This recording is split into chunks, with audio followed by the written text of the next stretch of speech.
For RCR Wireless, I'm Sean Kinney, and welcome to Mobile Midday News. And I'm Joey Jackson. A big thank you, as always, to our sponsor, telecomcareers.com, the industry's largest resume database and jobs board. And Joey, I'd like to welcome our editor-in-chief, Dan Meyer. Dan's joining us from his office in Denver, Colorado. And Dan's reporting this morning on a lawsuit brought against cable and broadband service provider Comcast. Dan, can you break this down for us and kind of tell us what's the root of this class action lawsuit? Sure, yeah, thanks, guys. Yeah, well, the suit was filed last week, and the basics of it is that, about a year or so ago, Comcast announced some plans to expand their Wi-Fi hotspot offering by tapping into basically their customers' own broadband routers in their homes. So basically what they're doing is they're providing a whole separate SSID number to each one of these hotspots that is enabled from the factory. So customers, if they don't want to have this part of their service, have to go in and disable it. And so the lawsuit's basically claiming that Comcast is, making money off of customers by offering a service that opens up pretty much a free hotspot to other users. But it's their own customers who are having to basically pay for the service. So the lawsuit's basically just asking, I think, for Comcast to stop this offering. It's a pretty interesting notion on this. It has been kind of a controversial offering from Comcast. So this is just kind of the next step in the legal process, which seems to always pop up with these sorts of offerings. So I wanted to ask you, we see all these 2015 prediction articles this time of year, along with look backs at 2014. You've got a story up on rcrwireless.com that looks at 2014 as the year of 4G, while you look ahead to 5G in 2015. You interviewed Chris Pearson, president of 4G Americas, about these trends. Let's take a look at some of that interview. I mean, 5G really is, right now, it's a marketing term to really start the discussions of what networks might look at 2020 and beyond. And in 2014, I think there was a lot of significant recommendations about where we should be heading on 5G networks. And so it was a buzzword, but I think that 4G Americas as an industry association published our 5G recommendations in October of this year. So it was, at least there was a foundation to the buzzword in 2014. And I think other associations are looking at it very closely as we move forward. And so looking back, it was a buzzword, but we're starting to get at least a little some concrete recommendations behind it. I think that's going to actually continue as we look at 2015. And you can see that full video on rcrwireless.com. So Dan, we only played about a minute of that interview. What were some of the other big trends you and Chris touched on?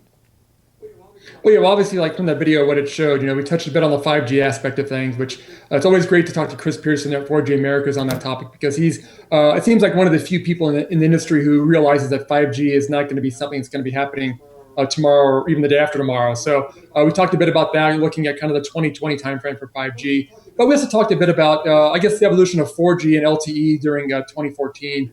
It did seem like a lot of operators really pushed their coverage front when it came to LTE services. So that was kind of part of our conversation. Also, LTE Advanced, which is the next iteration of LTE, which brings in different upgrades to the LTE standard. So we talked a bit about the progress that was made in 2014 there, but also looking at 2015, what he expects from LTE, especially in Latin America countries, where that seems to be a big market for LTE moving forward. We also touched a bit on some regulatory issues. We touched on the incentive auction that was recently postponed by the FCC from mid-2015 timeframe to 2016 now. Kind of get Chris's impact or Chris's impression of the importance of that. Obviously, spectrum is very important to the mobile industry, and this move by the FCC to postpone what's a pretty highly anticipated auction to 2016 was pretty big news. Like Chris had said, though, it is an important auction, and it's really important that the industry get this auction right. It's a very complicated auction. There's a forward auction and a reverse auction process involved with it. So it's a very complicated process, and so we touched a bit on the importance of just making sure that this thing is set right from the get-go, because it will be a template for auctions going forward.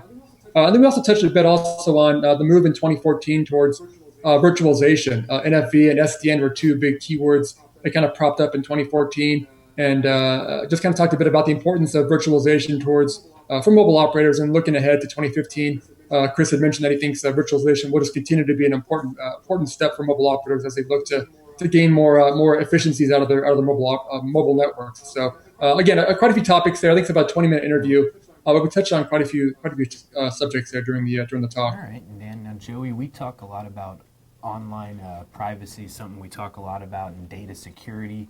It's kind of highlighted by the recent hack of iCloud that released a lot of celebrities' personal pictures. And then we were talking just a minute ago, there's this ongoing hack that's still unfolding with Sony, and they've got a few of their finished movies leaked out on the internet, and even the script to the next James Bond movie.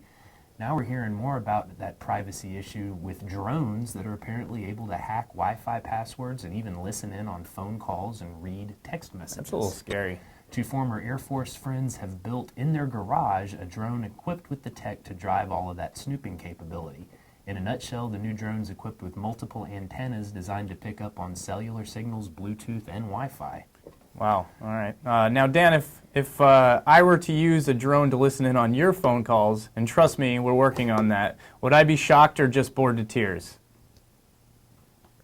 Unfortunately, you'd be bored to tears, but again, that's a nice story though, because it does have all the keywords right now. It's got drones, it's got security, it's got all the exciting stuff. So that's what you kind of see that pop up. But yeah, you would not get much from my company. That's good. Dan's been doing a great job keeping us up to date on the FCC's ongoing broadband spectrum auction. Dan, can you give us an update on what you're expecting out of the auction this week? Sure, yeah. Well, the auction this morning started this week off pretty slow. Bidding was down to around 60 bids per round. Total proceeds are now up to about $43.8 billion. So it's definitely still, bringing a lot of money. The FCC just a little bit ago actually announced that they're going to move the proceedings starting tomorrow morning to what they're calling Stage 3, which again just kind of is an attempt by the FCC to kind of speed up the process. So these stage moves are kind of requests by the FCC to ensure that the people who are still participating are, if they've got some money left over, this is pretty much they're kind of asking them, to put the money on the table at this point. So they're moving to Stage 3 tomorrow, which just requires bidding activity to remain pretty constant. So I think the FCC is maybe starting to see an end to the proceedings here at some point. They're still, at this point, still going with 6 rounds per day, 30-minute rounds, and so that hasn't changed yet. But I suspect that'll change here probably during the week. They'll probably want to, again, kind of speed this up to either get it done before the holidays, or if not, then we're looking at a post-holiday conclusion to the auction. We reported this morning on Global Joe that carrier Bharti Airtel has agreed to sell or lease about 1,100 of their towers in Zambia and Rwanda to a company called IHS Holding.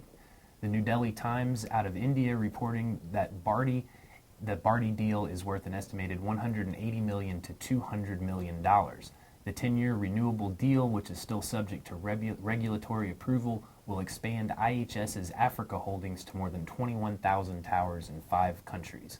Bharti officials say the move will help the company leverage a reduced debt load while focusing on their core business. Now, the Wall Street Journal says the big 4 wireless carriers have lost $45 billion in market capital since mid-November. Our editor, Martha DeGrasse, has more on that. Thanks, guys. We all know the stock market had a rough week last week, but for the wireless carriers, it's been particularly tough. The Wall Street Journal did the math and says that the 4 big carriers together have lost more in value than the entire combined market cap of Sprint and T-Mobile together. 45 billion is the number. Now, the reasons behind this are, of course, the price cutting. All the carriers are cutting prices for mobile data, trying to steal one another's customers and beef up their subscriber rolls, especially heading into the holiday season.